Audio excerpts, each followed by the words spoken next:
Good morning students. ఇప్పుడు మీకు చెప్తున్న టాపిక్ క్లోజ్ టెస్ట్. చాలామంది చాలాసార్లు అడుగుతూ ఉంటారు, సార్ ఈ క్లోజ్ టెస్ట్ ఎలా చేయాలి, క్లోజ్ టెస్ట్ చేయాలంటే ఏ టాపిక్స్ నేర్చుకోవాలి అని.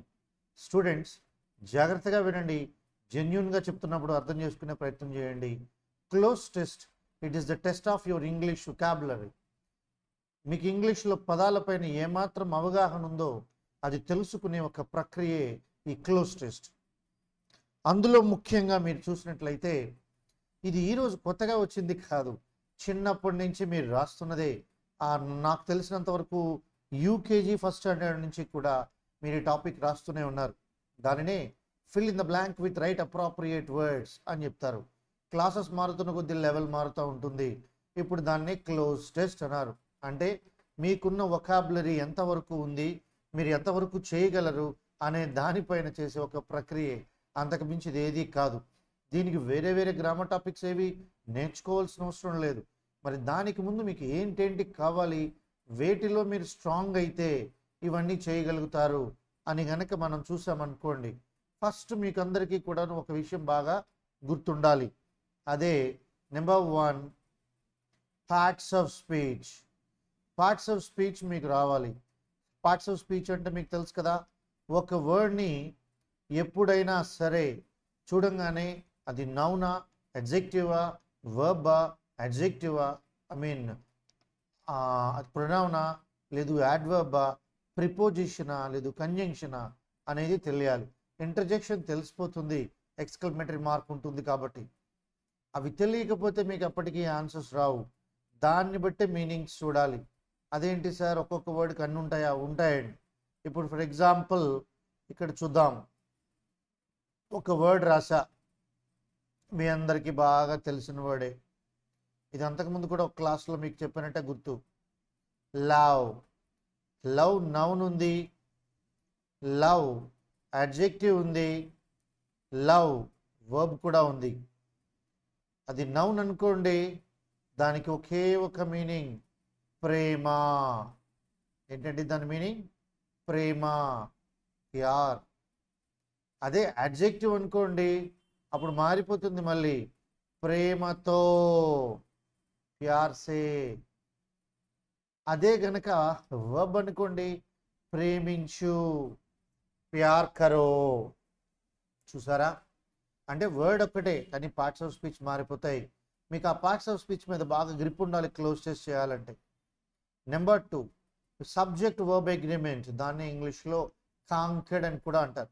వాటిని కూడా మీకు బాగా చేయటం రావాలి. అలాగనే టెన్సెస్ అండ్ ప్రిపోజిషన్స్, ఇవి బాగా గ్రిప్ ఉంటే మనం చేయొచ్చు. అయితే క్లోజ్ టెస్ట్ చేయడానికి ముఖ్యంగా మీరు ఏ విషయాలను తీసుకోవాలి అంటే, ఇక్కడ జస్ట్ రాస్తున్నాను అంతే, ఇలా చూడండి. నెంబర్ 1, మీరు అనుకునేటట్టు ఫస్ట్ చెప్పాను కదా, పార్ట్స్ ఆఫ్ స్పీచ్ ప్రకారం రాయాలి.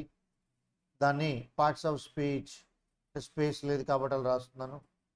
అదే కనుక రెండోది అయితే కనుక అవాయిడ్. అవాయిడ్ ఐఆర్ అంటాను. ఐఆర్ అంటే ఏంటో తెలుసా?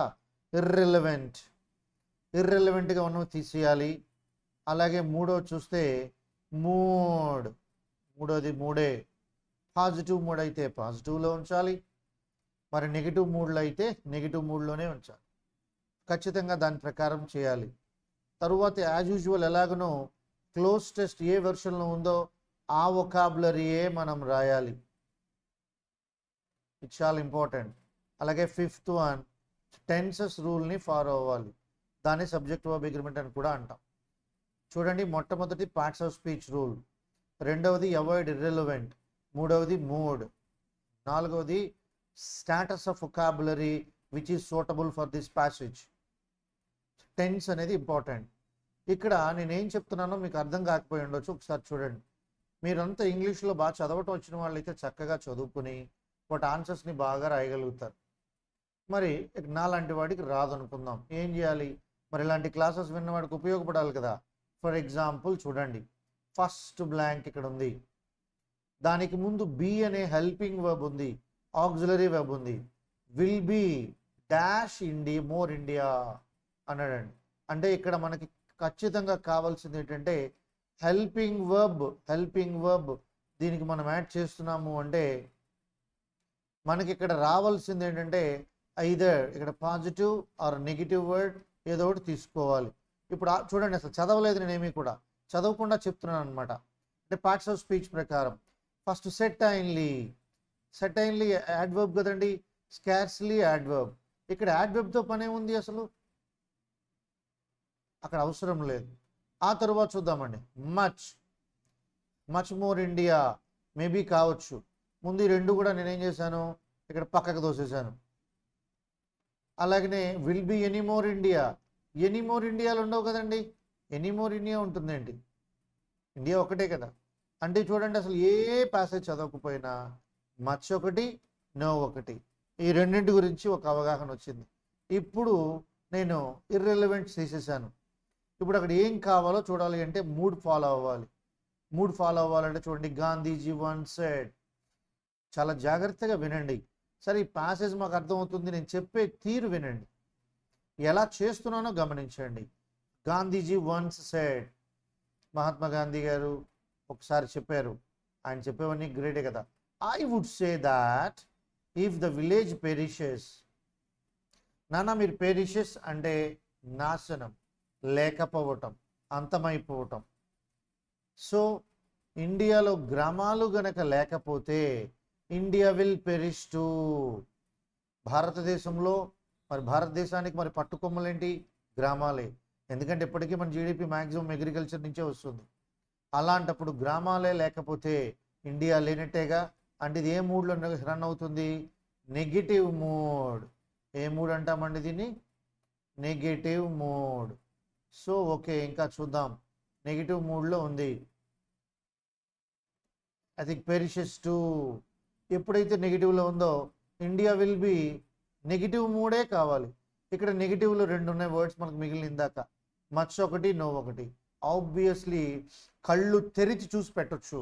అదే మీ అందరూ అంటారు కదా, కళ్ళు మూసుకొని రాసి వచ్చని. కళ్ళు మూసుకొని రాస్తే పక్కన పేపర్ మీద రాసేస్తావు, ఒకదానికి ఒకటి రాస్తావు. ఎందుకే జరగలేని విషయాలు. నో మోర్ ఇండియా, అంతేగాని India will be no more India. ఎప్పుడైతే చూడండి, ఐ వుడ్ సే దాట్, నేనేం చెప్పాను అంటే చెప్పాలనుకుంటున్నాను, చెప్పేశాను. చూడండి, ఇఫ్ ద విలేజ్ పెరిషెస్, గ్రామాలు కనుక లేకపోతే ఇండియా విల్ పెరిష్ టు, ఇండియానే ఉండదు, India will be no more India. ఈరోజు మనం చూస్తున్న ఇండియా ఇది కాదు అని చెప్తున్నాడు. Her own mission. ఇక్కడ హెర్ అంటే ఏంటో తెలుసా, ఇండియా. కంట్రీని ఎప్పుడు కూడా మనం ఎప్పుడైనా కంట్రీని షీతో పోలుస్తాం. Her own mission in the world will get. మన ఓన్ మిషన్ ఏంటి, అప్పటికి అంటే గాంధీ గారు చెప్పిన టైంకి మన అగ్రికల్చరే. ఇప్పుడు ఇండస్ట్రియలైజేషన్ బాగా జరిగింది. సో ఇక్కడ విషయం ఏంటంటే మరి ఓన్ మిషన్ అంటే అగ్రికల్చర్ ఇన్ ద వరల్డ్లో ఇంకా లేకుండా అయిపోతుంది. అంటే ఏంటి, లాస్ట్, ఎక్స్టెన్షన్. చూడండి ఇక్కడ ఎప్పుడైతే ఇలా జరిగిందో, నో మోర్ ఇండియా అన్నాక India own mission in the world will get lost అవుతుందా, ఎక్స్టెన్షనా? ఇండియా లేకపోతే ఇండియాలో ఉన్న ఓన్ మిషన్ మన అగ్రికల్చర్ ఎలా తయారవుతుంది, మన ఓన్గా తయారు ప్రొడక్ట్ ఎక్కడ ఉంటుంది దేశం లేకపోతే. సో ఆబ్వియస్లీ ముందు అవాయిడ్ ఇర్రెలవెంట్, ఎక్స్టెన్షన్ కాదు, ఎలివేటెడ్ కాదు, ఫ్లారిష్డ్, పాజిటివ్ వర్డ్స్. ఇక్కడ నెగిటివ్ వర్డ్సే మనకు కావాలి. జియోపార్డీ అంటే కాంపిటేటివ్ అండి, చాలా పోటీతత్వం, అది కూడా కాదు. ఇక్కడ ఉన్న మనకి నెగిటివ్ వర్డే కావాలి. ఇక్కడ కూడా మూడ్ అంతా కూడా నెగిటివ్ మూడే కంటిన్యూ అవుతుంది. ఇంకా సొల్యూషన్లోకి మనం రాలేదు. ఆబ్వియస్లీ మన అదృష్టం కొద్దీ నెగిటివ్ అనేది ఒక్కటే ఉంది. Her own mission in the world will get lost. చూసారు కదా.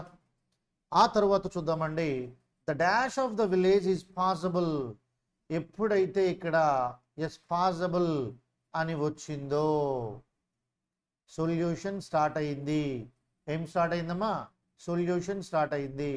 అంటే ఇప్పుడు మనకి ఇక్కడ కావాల్సింది ఏంటి, పాజిటివ్. ఏ మూడ్ కావాలండి, పాజిటివ్ మూడ్ రావాలి. సో ఇప్పుడు మనం చూద్దాం positive mood. The dash of the village is possible only when it is no more. చూడండి, నిజంగా గ్రామాలు మళ్ళీ పాసిబుల్ అవ్వాలి అంటే ఏదో ఉండకూడదు అంటున్నాడు. ఇది ఖచ్చితంగా ఒక సొల్యూషన్ అన్నమాట. ఏమై ఉండాలి అక్కడ, సొల్యూషన్ అయి ఉండాలి. సో చూద్దాం. ముందు ఇక్కడ థర్డ్లో rehabilitation, the rehabilitation of the village అంటున్నాడు. రీహాబిలిటేషన్ అంటే ఏంటో తెలుసా? పునరావాసం. అదంతా కూడాను మళ్ళీ ఎక్కడో ఇల్లులు కోల్పోయిన వాళ్ళకి మళ్ళీ ఇల్లు ఇవ్వటం రీహాబిలిటేషన్. అది కాదు కదా. లేదు, చూడండి, ఒక చెడు అలవాటుకి బానిస అయిన వాడిని మళ్ళీ అలవాట్ల నుంచి దూరం చేసి మామూలు చేయటాన్ని రీహాబిలిటేషన్ సెంటర్స్ అంటారు. అట్లా అన్నమాట. దానికి దీనికి సంబంధం లేదు. గ్రామాలని రీహాబిలిటేషన్ చేయడానికి ఏముండదు, ఎందుకంటే అవి గ్రామాలు. తర్వాత ప్రనింగ్ అంటే ఏంటో తెలుసా? కటింగ్. ఏమండి, the cutting of the village is possible. ఏంటి, విలేజ్ని ఎవరైనా కట్ చేస్తామా? లేదు. రివైవల్ అంటే అది పునరుజ్జీవం. దాన్ని పునరుజ్జీవం అంటారండి. ఓకేనా? అంటే మళ్ళా మరో జీవితం అన్నమాట. పునర్జీవం, మళ్ళీ జీవాన్ని పోయటం. Maybe the revival of the village is possible. మళ్ళీ విలేజెస్ అన్నీ కూడా పట్టుకొమ్మల్లా వెలగాలి అంటే. అయితే తర్వాత కూడా చూద్దాం. డివాస్టేషన్, నెగిటివిటీ, నాశనం. అటోన్మెంట్, ఆబ్వియస్లీ మనకి దీనికి కూడా సేమ్ ఇవే ఆన్సర్స్ వస్తున్నాయమ్మా. అందువల్ల మనం వేటికి మనం రాయాల్సిన అవసరం లేదు. ఇవన్నీ నెగిటివ్ వర్డ్సే. డివాస్టేషన్ అన్నా నెగిటివ్ వర్డే, అటోన్మెంట్ అన్నా కూడా నెగిటివ్ వర్డే. అటోన్మెంట్ అంటే ప్రాయశ్చిత్తం. ఇక్కడ గ్రామాలకు ప్రాయశ్చిత్తాలు అంటూ ఏమీ ఉండవు. డివాస్టేషన్ అంటే నాశనం. సో ఇక్కడ ప్రనింగ్ అంటే కత్తిరింపు. ఆబ్వియస్లీ 3 నెగిటివ్స్ ఉన్నాయి. రిహాబిలిటేషన్ అనేది మళ్ళీ కల్పించటం.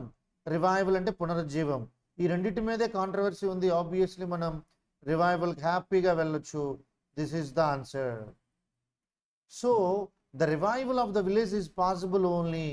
మళ్ళీ గ్రామాలు మళ్ళీ పునరుజ్జీవించాలి అంటే when it is no more. ఏదో ఉండకూడదు, ఏదో జరగకూడదు. ఏమి జరగటం వల్ల గ్రామాలన్నీ పోయాయి, అది జరగకుండా ఆపాలి. అది ఏంటో ఇక్కడ చూద్దాం. ఏంటది అంటే 4th లో డిన్యూడెడ్, దిగంబరమైపోవడానికి దీనికి ఇక్కడ సంబంధం లేదు. ఎక్స్ప్లాయిటెడ్, దోపిడీ. మేబీ గ్రామాలు దోపిడీకి గురి కాకుండా ఉండాలి అంటే. అలాగే పాపులేటెడ్, గ్రామాలకి పాపులేషన్కి సంబంధం లేదు. కంటామినేటెడ్, కలుషితం అయిపోవడం. గ్రామాలు కలుషితం ఎందుకు అవుతాయండి? అవి అవ్వవు. తర్వాత చూద్దాం. రూయండ్ అన్నా కూడా ఇక్కడ వ్యర్థమైపోవటం. ఖచ్చితంగా ఇది కూడా కాదు. ఇక్కడ మనకు మిగిలింది ఒక్కటేనండి, ఎక్స్ప్లాయిటెడ్, దోపిడీ. ఏంటండి? దోపిడీ గనక నో మోర్ ఎక్స్ప్లాయిటెడ్. చూడండి, the revival of the village is possible only when it is no more exploited. ఎప్పుడైతే మన గ్రామాలు దోపిడీకి మరి కాకుండా ఉంటాయో అప్పుడే గ్రామాలని పునరుజ్జీవిస్తాయి. That's the beautiful answer. ఇప్పుడు అందరికీ ఒక డౌట్ ఇక్కడ, సార్ గ్రామాలు దోపిడీ ఏంటి అని. ఇది నా నైతిక బాధ్యతగా ఇక్కడ చెప్తున్నాను. క్లోస్టర్స్కి సంబంధించింది. మనం ఆ 3 కన్వే చేయాలి.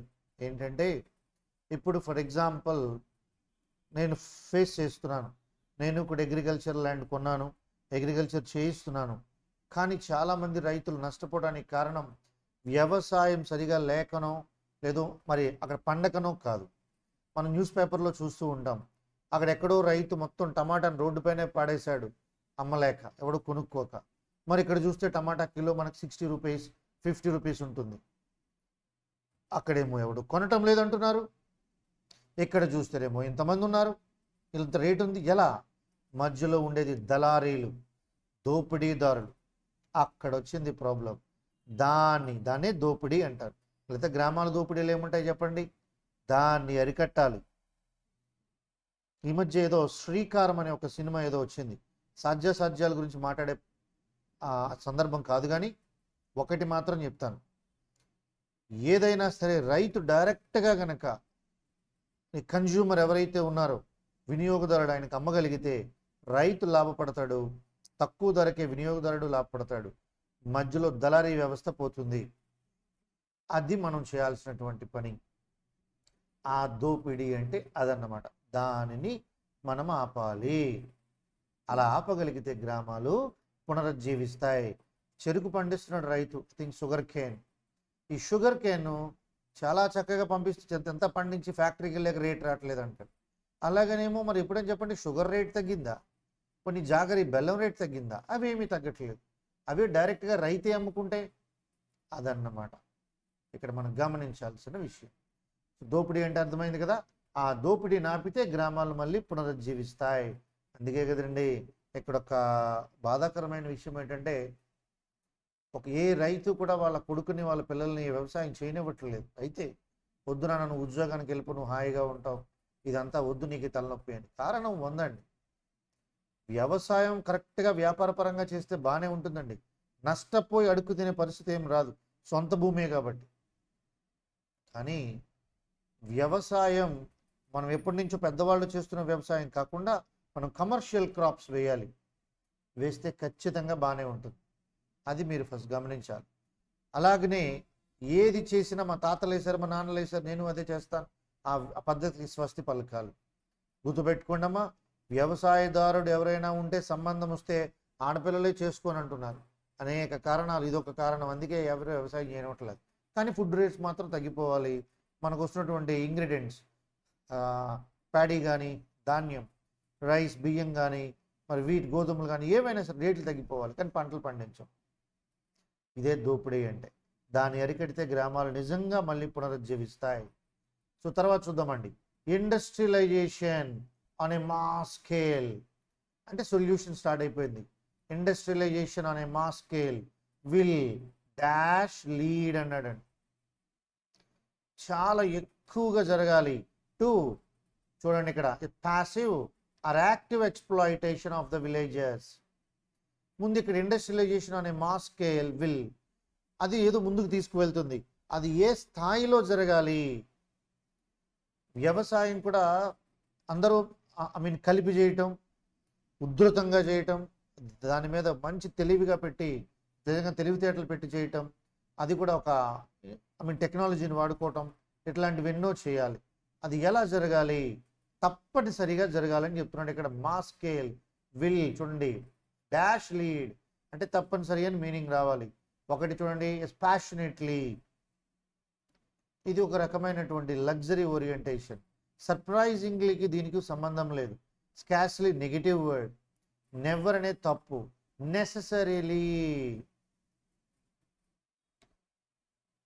Mass scale will necessarily lead to passive or active exploitation.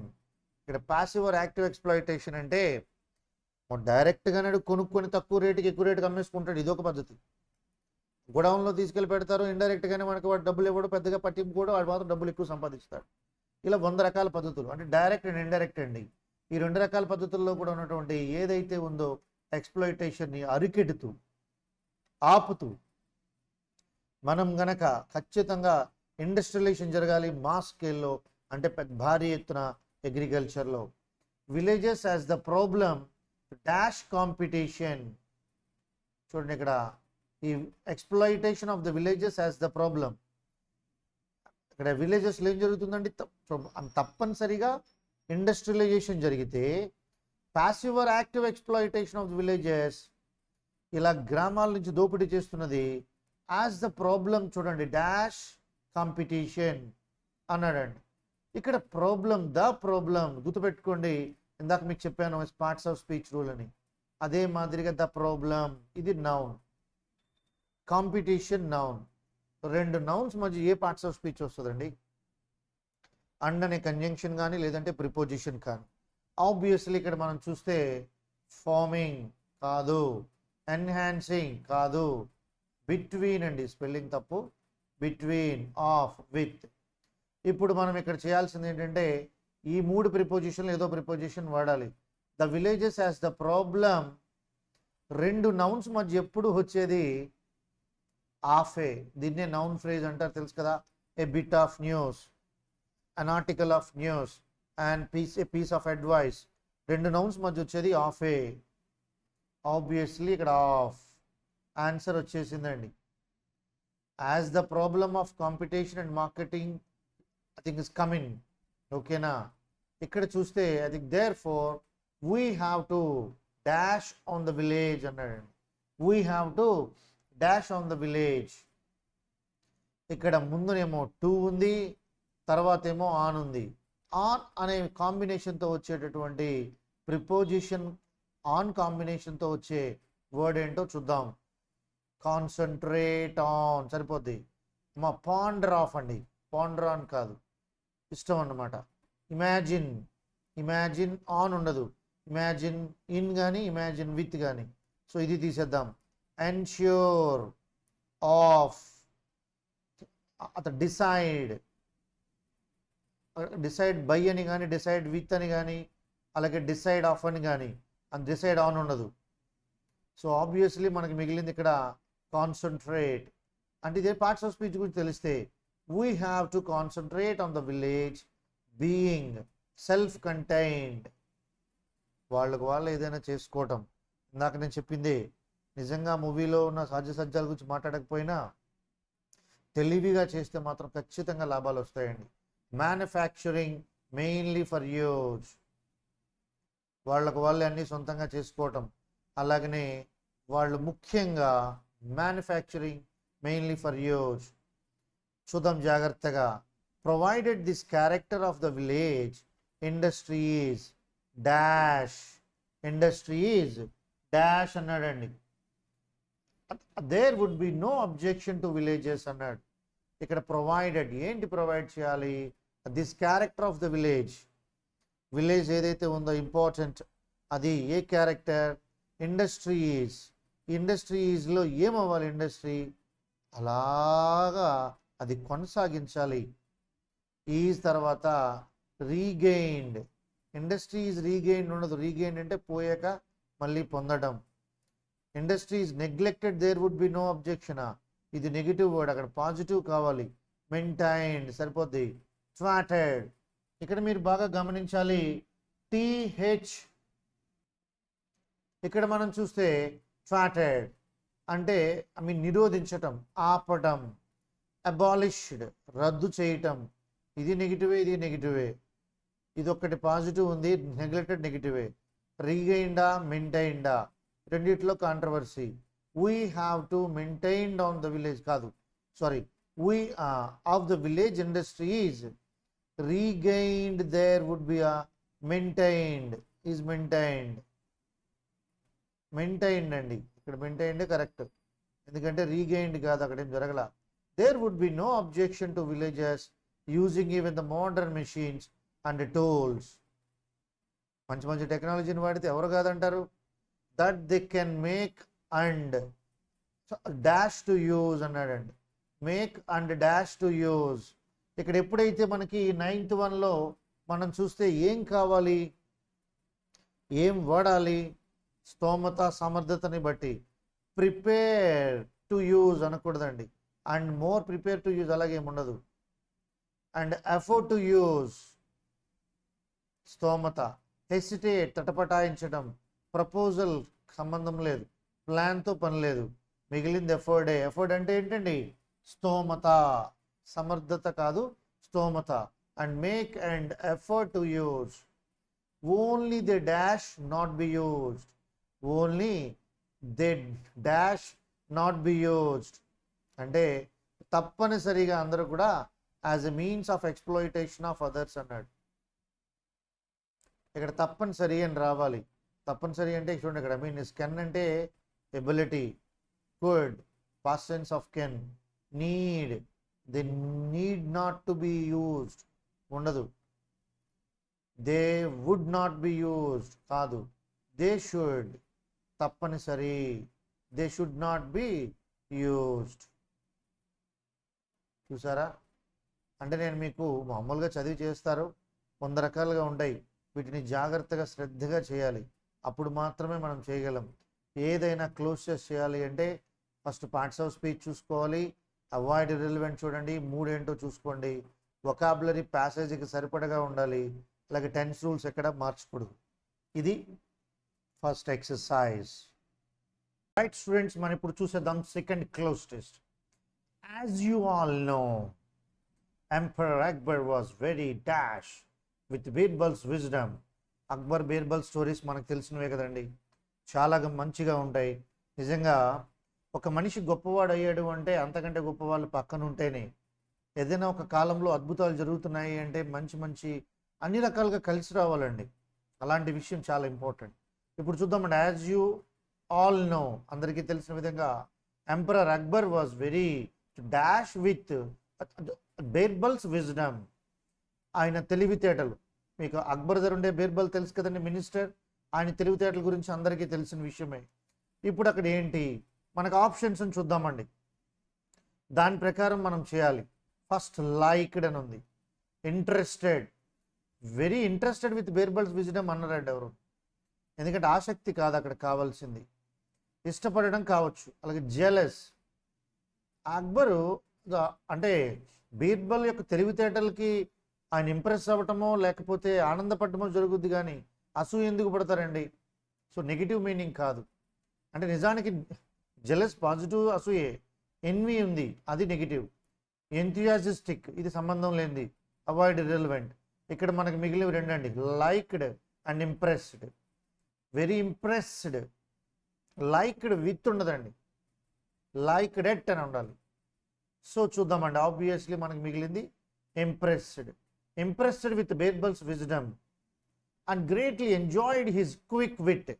ఆ వెంటనే స్పాంటేనియస్గా ఏదైనా అడిగితే టకాల్మని సమాధానం చెప్పేటటువంటి గొప్ప ఆ తెలివి, దాన్ని స్పాంటైనిటీ అంటారు, తెలుసు కదండి. అది ముఖ్యంగా బీర్బల్కి చాలా ఎక్కువ. ఔరంగజేబు చెడ్డవాడు, అక్బర్ గొప్పవాడు అంటే దాని అర్థం అక్బర్ చుట్టూ గొప్ప గొప్ప వాళ్ళందరూ ఉన్నారు కాబట్టి. మరి ఇక్కడ చూద్దామండి. Next continue.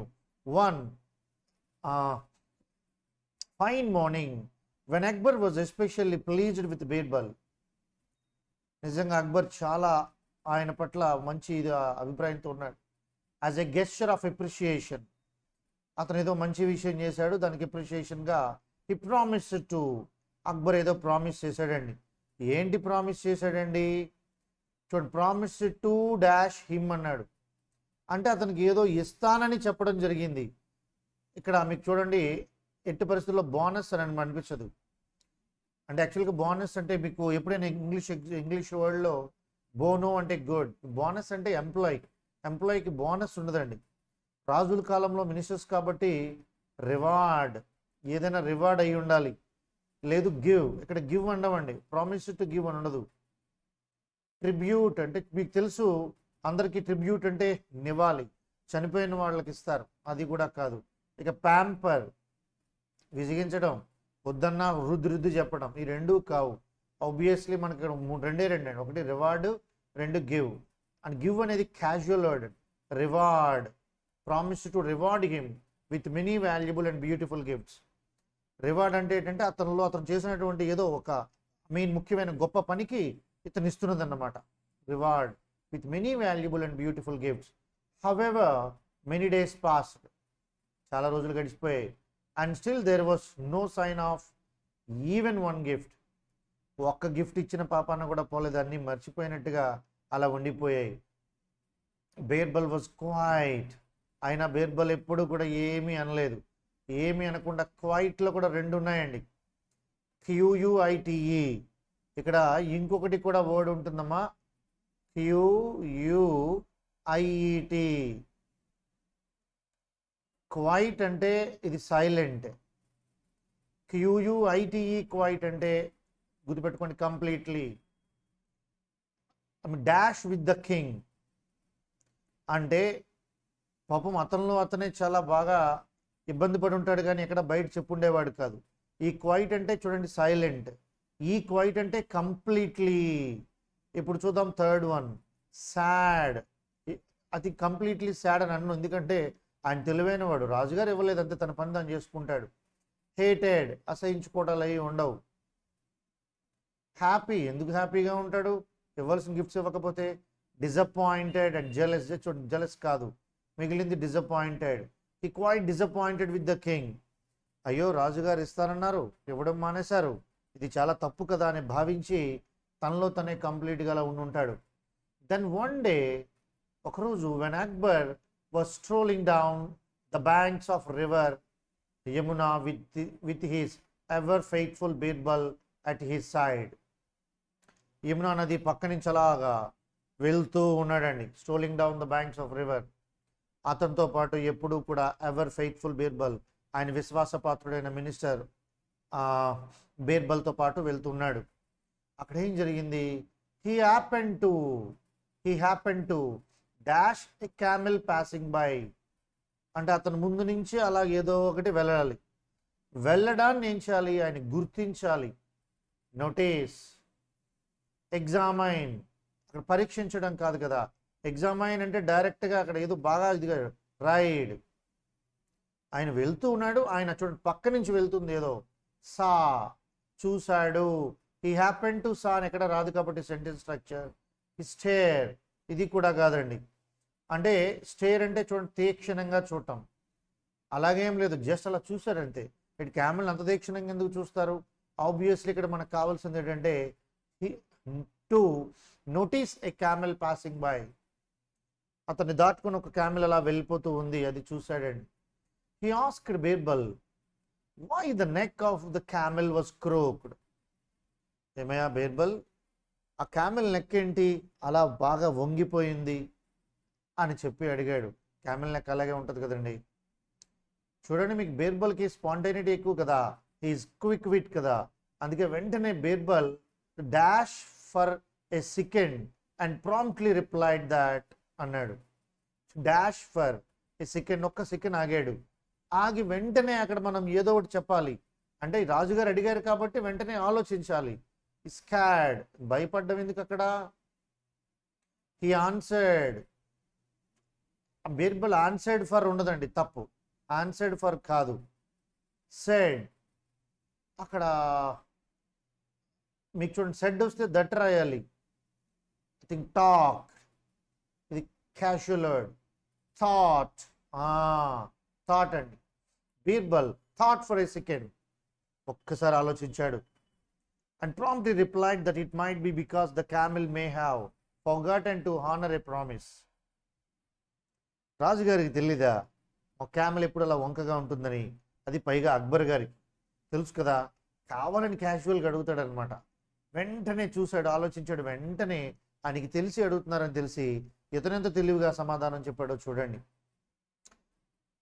చూడండి, the camel may have forgotten to honour a promise.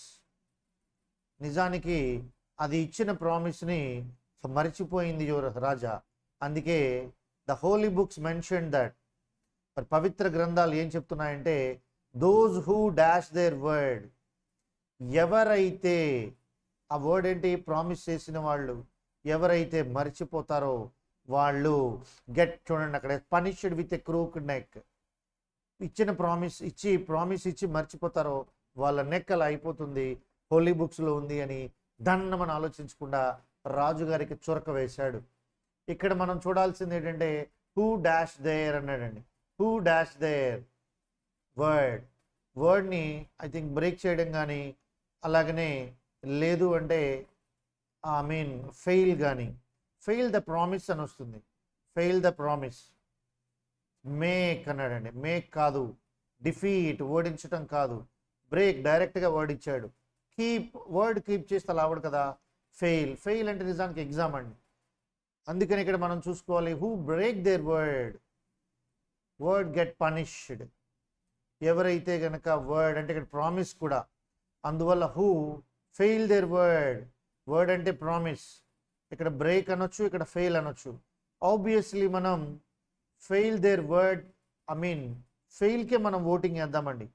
Break the word కాదు, బ్రేక్ కాదు. బ్రేక్ అంటే ఇంపార్టెంట్, ఫెయిలే. వర్డ్ అంటే ప్రామిస్, గుర్తుపెట్టుకోండి. వర్డ్స్ అంటే లాంగ్వేజ్. అందుకనే who fail their word get punished with a crooked neck. వెంటనే రాజుగారికి అర్థమైపోయింది, పెర్హాప్స్, ఎప్పుడైతే అలా జరిగిందో, I think that was the reason for the camel's crooked neck. అందువల్లనే మరి ఆ క్యామెల్కి ఆ నెక్ అలా అయిపోయింది రాజా అని చెప్పాడు.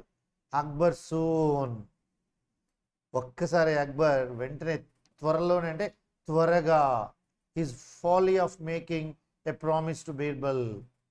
అయ్యో బీర్బల్కి నేను రాంగ్ ప్రామిస్, అంటే ప్రామిస్ చేశాను కానీ నేను చేయలేదు కదా అని వెంటనే తెలుసుకున్నాడు. అందుకనే అక్కడ మనం చెప్పొచ్చు, మిస్టుక్ కాదు, అది రియలైజ్డ్, వెంటనే తెలుసుకోగలిగాడు. రాజు అపాలజైజ్ ఎందుకు చేస్తాడు? అండర్స్టాండ్, అది కూడా రాయాల్సిన అవసరం లేదు. రిమైండెడ్, అది రిమైండ్ కాదు, realised his folly of making a promise. Okay, he was dash of himself, వెంటనే అతనే ఏమవుతుంది అక్కడ? అవమానం అన్నమాట. అయ్యో నేను మాటిచ్చి చేసుకోలేకపోయినా ఒక అవమానం ఉంటుంది.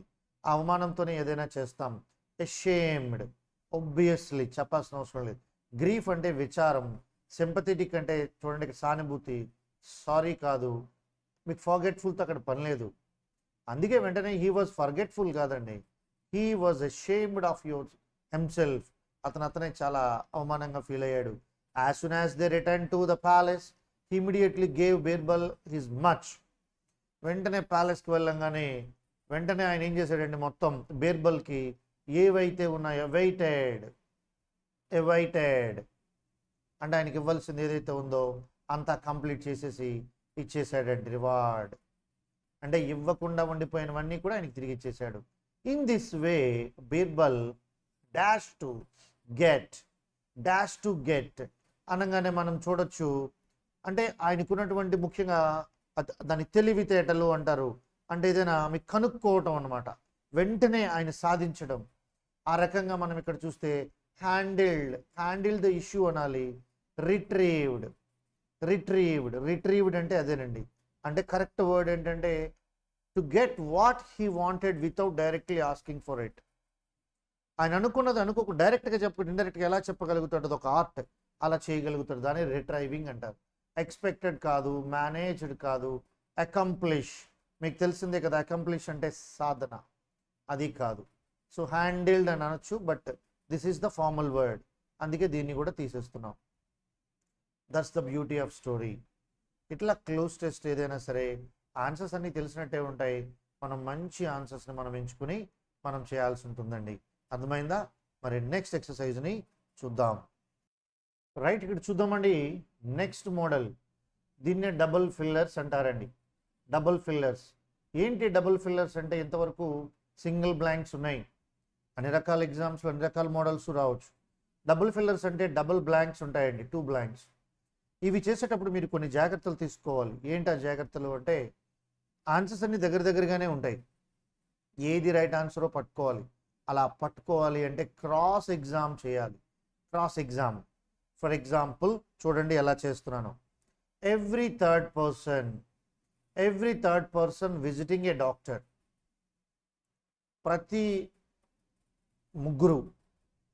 ముగ్గురులో ఒకడు డాక్టర్ని కలుస్తున్నాడు.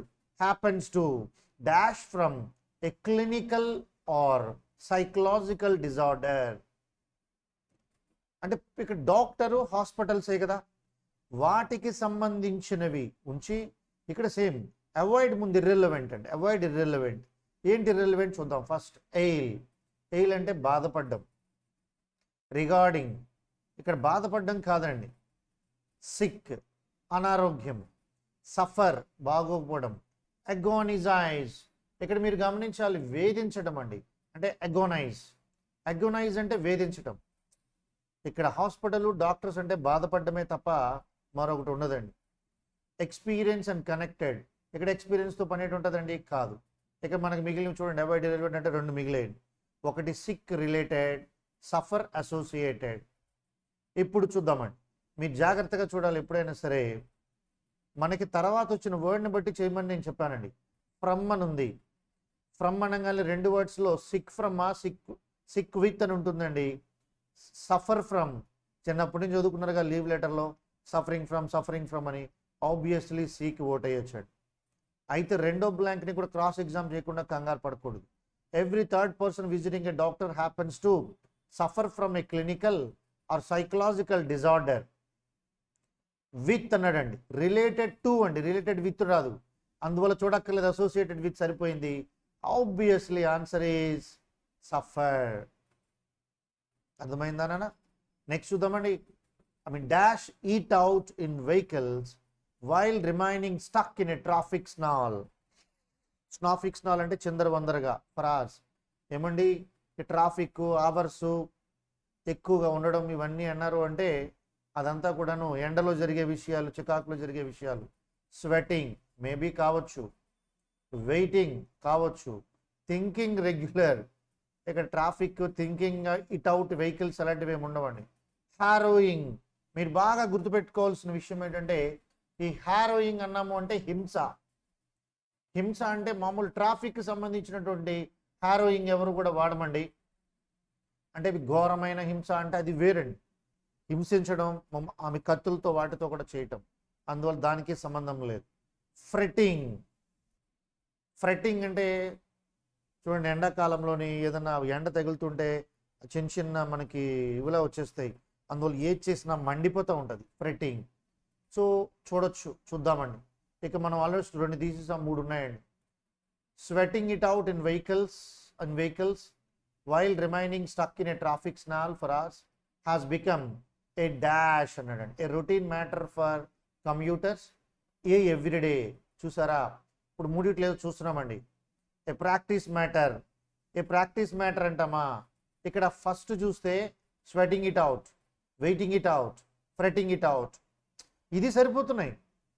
సెకండ్ బ్లాంక్ని క్రాస్ ఎగ్జామ్ చేయాలి కాబట్టి ఇక్కడ స్టార్టింగ్లో ఏ ఉంది నాన్న, ఏ రొటీన్ మ్యాటర్ కరెక్ట్గా ఉంది, ఏ ఎవ్రీడే ఉండదు, అందుకని బీని తీసేవచ్చు. ఏ ప్రాక్టీస్ మ్యాటర్ ఉండదు, ఏని తీసేవచ్చు. మనకి ఏ చూసారు ఆన్సర్ ఇచ్చింది, ఏ రొటీన్ మ్యాటర్ ఫర్ కమ్యూటర్స్. రోజు తిరిగే వాళ్ళు ఉంటారు కదా, ఆ రోజు తిరిగే వాళ్ళకి ఎప్పుడు చూసినా కూడా అంతే. ఇదండి. తర్వాత చూద్దామండి third one. The police dash A car theft case with in a matter of 2 hours. 2 గంటల్లో అన్నాడు అంటే వాళ్ళు చేసేసినట్టే, ప్రాబ్లం క్లియర్ అయిపోయిందన్నమాట. ఎందుకంటే of registration of complaint. Achieved అంటే ఏదైనా గేమ్ కానీ ఏదైనా రిజల్ట్ కానీ అచీవ్డ్ అంటారండి. విక్టోరియస్, ఏదైనా ఆటలో గెలవడాన్ని విక్టరీ అంటారు. ఫేమ్డ్, ఇది పేరుతో కూడుకున్నది. సక్సీడెడ్, చూసారా, సక్సీడెడ్ విజయాన్ని సాధించడం అవ్వచ్చు. ఫెయిల్డ్ రాదు కదండి. ఫెయిల్డ్ అయితే 2 hours ఫెయిల్ అవుతారట, రేట్ 2 days 3 days 1 month అవుతుంది. సక్సీడెడ్ ఇంతవరకు బాగానే ఉంది. మరి తర్వాత బ్లాంక్ కూడా చూడాలి కదండి. In cracking a car theft case, సరిపోయిందండి అంతే. ఆ కేసుని హ్యాండిల్ చేశారు, క్రాక్ చేశారు, ఎవడెత్తుకు వెళ్ళిపోయాడు. That's the beauty of thing. Next 4th one, cross ఎగ్జామినే. ఎప్పుడు కూడా క్రాస్ ఎగ్జామిన్ చాలా ఇంపార్టెంట్ డబుల్ ఫిల్లర్స్లో. The health ministry has approved major expansion of post graduate. The health ministry has approved ఏంటండి, the health ministry has approved major expansion of postgraduate seats in key departments. Postgraduate seats in key departments aims to dash the చూడండి అక్కడ the dash R లేదండి, తప్పుపడింది. The severe dash of specialists across the country. Health Minister has approved major expansion of postgraduate seats. అంటే చాలా key డిపార్ట్మెంట్స్లో చాలా ఎక్కువ పెద్ద సమస్యగా ఉంది మన స్పెషలిస్టులు దేశం అంతా కూడా, అందుకని చెప్పేసి అన్నాడు. ఇక్కడ మనం చూసినట్లయితే ఎయిమ్స్ టు అడ్రస్, సరిపోద్ది కరెక్ట్గా. ఎప్పుడైనా సరే address the severe death of, మీకు డెత్ అంటే కరువు లేకపోవటం, ఆఫ్ స్పెషలిస్ట్ కరెక్ట్గా ఉందండి ఇది. కానీ చూద్దామండి. AIIMS to correct the severe, చిచి కరెక్టే రాదు. ఇంప్రూవ్ ద సీవియర్ని, ఆ కంప్లైంట్ ఇంప్రూవ్ ఎందుకు చేస్తాం. Aims to rectify the severe limits of specialist. Aims to good the severe, అబ్బా ఇవేవి సరిపోలా. ఇది అడ్రస్. మరి చూద్దాం, the severe death of specialist cross the country, సరిపోయిందండి. ల్యాక్ అప్ అవటం ఎగ్జాక్ట్గా సరిపోయింది. ఎంత ఈజీగా ఉందో చూడండి. తరువాత నెక్స్ట్ చూద్దామండి, ద టూరిజం డేటా ఏం చెప్తుంది, ఏదో విషయాన్ని తెలియపరుస్తుంది. సేస్ కాదు, ప్రొక్లైమ్స్ కాదు, రివీల్ కానీ మీకు స్టేట్స్ కానీ చాలా ఈజీగా రాయచ్చమ్మా. డేటా అనేది ప్లూరల్ ఫామ్ తెలుసా. The tourism data, states, S రాదు వర్బ్కి ఎస్ రాదు. చూసుకోండి, డేటమ్ అంటే సింగులర్ ఫామ్. ఎంత ఈజీగా ఉందో చూడండి. ఈజీగా మిగిలింది 2 స్పీక్స్. డేటా స్పీక్స్ ఉండదు కదా, ఇక మిగిలింది ఇదే. The tourism data reveal that Indians are amongst the biggest spenders while on holidays. ఏ స్పెండర్స్ అంటే వెచ్చించేవాళ్ళు అన్నమాట. మనం చాలా ఈజీగా చెప్పొచ్చు. ఆన్సర్ సింపుల్గా అయిపోయింది.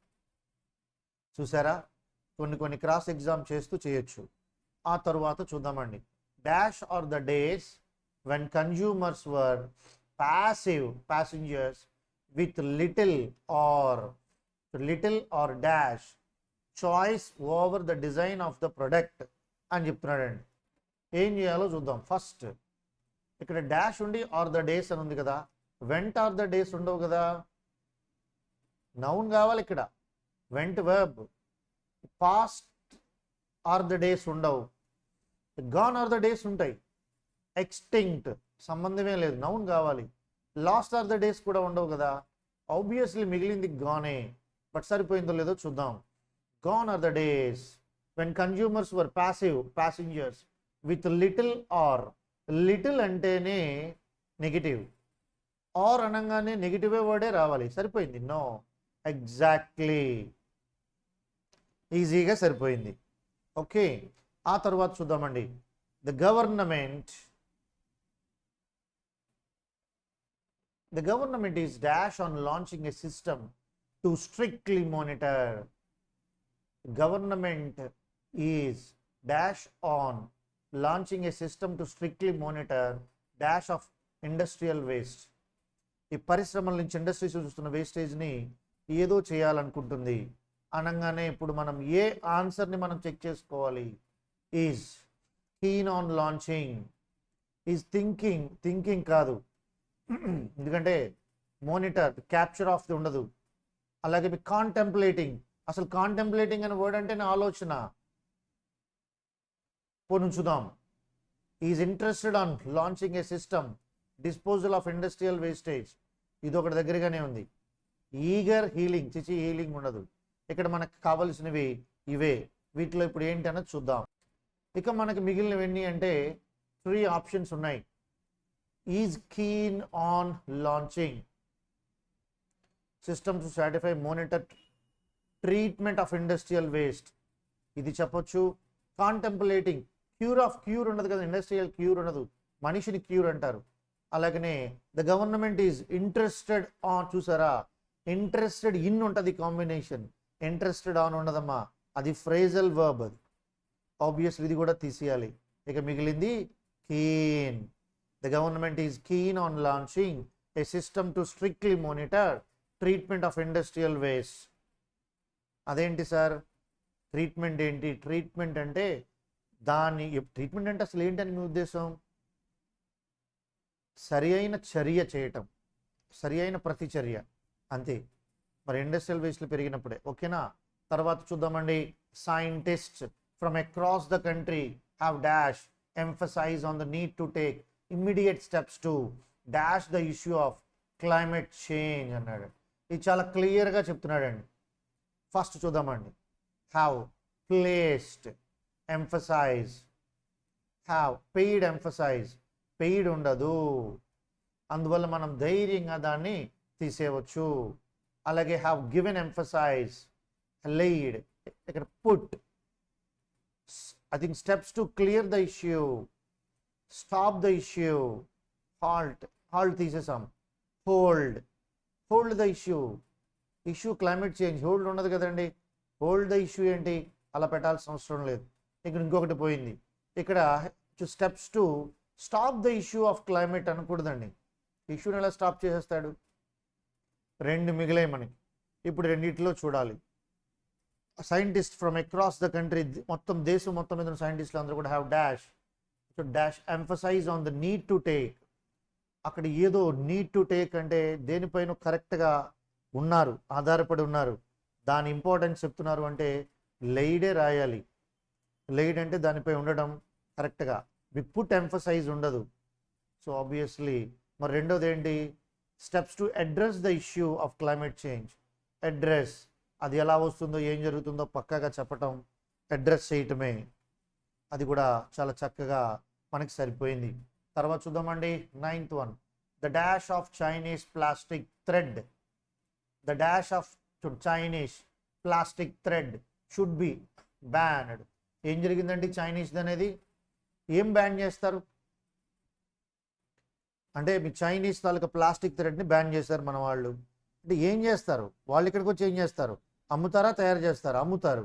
సేల్, సెల్ అన్నాడు, కాదు. ఇక్కడ ఏంటి కావాలి? ద తర్వాత వర్బ్ కావాలి. వర్బే సారీ, మీకు నౌన్ కావాలి. నౌన్ ఏం కావాలండి? నౌన్. నౌన్ ఏమో సేల్, దాని వర్బే మీకు సెల్. సేల్ సరిపోయింది. సెల్ కాదు, సేల్స్ ఉంచండి. ఇప్పుడు రెండవ చూద్దామండి. As it dash thousands of birds every year. Thousands of birds అండి ఇక్కడ. అంటే అంటే అర్థం ఏంటంటే మీకు every year during the kite flying season, మీకు దాని పతంగులు అంటారండి, మీకు అది గాలిపటాలు, అది కైట్స్. అవి ఎగరేస్తున్నప్పుడు ఈ వాళ్ళు చైనా వాళ్ళు తయారు చేసిన ప్లాస్టిక్ థ్రెడ్తో చేస్తే పక్షులు ఎగురుతున్నప్పుడు పాపం వాటికి ఆ థ్రెడ్ కనబడదు. ఎగురుతున్నప్పుడు వాటి కాళ్ళు చేతులు తగిలి కట్ అయిపోతున్నాయి అన్నమాట. అది ఇక్కడ మ్యాటర్. సో అనగానే ఇప్పుడు చూడండి, ఐ థింక్ క్రిపుల్స్. మన క్రిపుల్స్ అంటేనే ఉన్న ఏవైతే ఉన్నాయో అంటే ఫిజికల్ డిజబిలిటీలా అయిపోవటం. ఇక్కడేమో డిస్టర్బ్స్, పక్షులకు డిస్టర్బ్ చేయడం ఏంటి? తప్పు. సేవ్స్, పక్షుల్ని సేవ్ చేస్తే అసలు ఇష్యూ ఎందుకు? ఆబ్వియస్లీ మిగిలింది ఇదే. ఇది మనం టిక్ పెట్టే తీరు. అంటే ఒకటి కాకపోతే ఇంకొకటైనా మనకు స్పష్టంగా తెలుస్తుంది. ఆ తర్వాత చూద్దామండి నెక్స్ట్ వన్. చూద్దామండి. The minister dash about various dash being provided by officials for the pilgrims.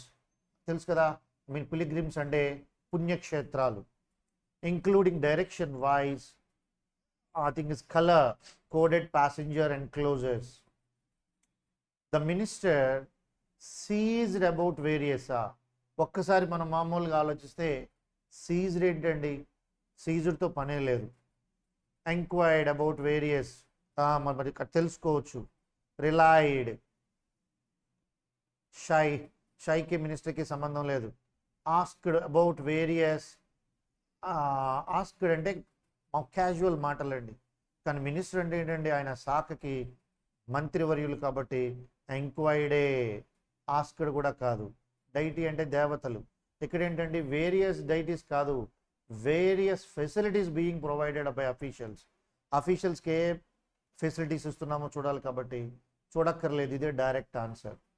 Opportunities ఎవరండి? అది కూడా కాదు. నెక్స్ట్ మనం తర్వాత చూద్దామండి. It is dash to drive in the evening and night when the dash of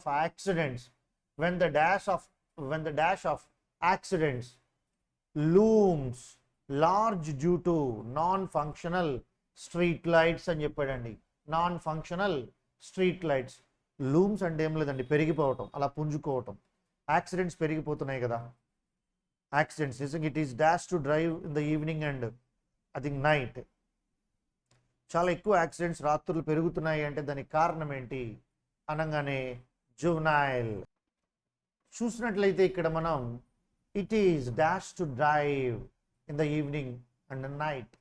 ఎందుకు accidents రోజు పెరిగిపోతున్నాయంటే ఫస్ట్ ఆప్షన్ చూద్దామండి. ఇక్కడేమో జువెనైల్.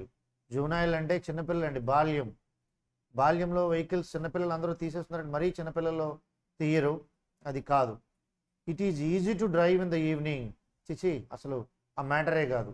అంటే ఇప్పుడు డ్రైవ్ చేయడం చాలా కష్టమవుతుంది రాత్రిపూట, సాయంత్రం పూట. కారణం ఏంటి అంటే యాక్సిడెంట్స్ చాలా పెరిగిపోతున్నాయి, ప్రమాదాలు ఎక్కువగా ఉన్నాయి. ఇన్స్టింక్టివ్, సహజమైన, ఇవేమి కావచ్చు. Difficult, it is difficult to drive. It is జోనైల్ to drive అంటే బాల్యంలో డ్రైవింగ్ కాదు, ఈజీ టు డ్రైవ్ కాదు, డిఫికల్ట్ దగ్గరగా ఉంది. న్యాచురల్ టు డ్రైవ్ కాదు. ఆన్సర్ చూడాల్సిన అవసరం లేదు, ఎందుకంటే when the threat of accidents looms large due to non functional street lights. ఎందుకంటే ఆ వీధుల్లో లైట్లు వెలగట్లేదు, చాలా ప్రమాదం ఉంది, అందుకని రాత్రిపూట చాలా కష్టంగా ఉంది డ్రైవ్ చేయటం అని చెప్తున్నాడు అన్నమాట. Obviously answer is 12th one, an overcast sky made Sunday less than dash for city residents. For city residents, okay, who going by weather experts have more in. An overcast sky made Sunday less than. ఇక్కడ adjective ఉండాలి. Difficult for city రెసిడెంట్సా? డిఫికల్ట్కి సంబంధం లేదు. Holiday for, ఇక్కడ less than holiday ఏంటి? Less than dream ఉండదు.